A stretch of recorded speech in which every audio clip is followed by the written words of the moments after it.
আজ শ্রাবণ মাসের প্রথম সোমবার উপলক্ষে বাড়িতেই আমি কিভাবে মহাদেবের পুজো করলাম চলো এই রিলে সেটা দেখে নিই।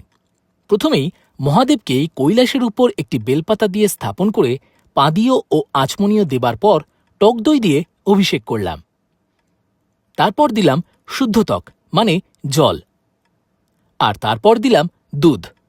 দুধের পর আবারও শুদ্ধ ত্বক। এরপর মহাদেবের গায়ে ভালো করে আমি ঘি লাগিয়ে দিলাম। এরপর আবারও শুদ্ধ ত্বক দিয়ে ভালো করে ধৌত করে মধু দ্বারা অভিষেক করলাম। তারপর আবারও শুদ্ধ ত্বক দিয়ে ধৌত করে নিয়ে মহাদেবকে আখের রস অর্পণ করলাম এবং সবশেষে গঙ্গাজল দ্বারা মহাদেবকে ধৌত করে অভিষেক শেষ করলাম। অভিষেক শেষ করার পর আমি কিভাবে মহাদেবের পুরো পুজো প্রক্রিয়া করলাম সেটা থাকবে আমার পরের রিলে। আর হ্যাঁ, এই রিলে হর হর মহাদেব কমেন্ট করতে ভুলো না।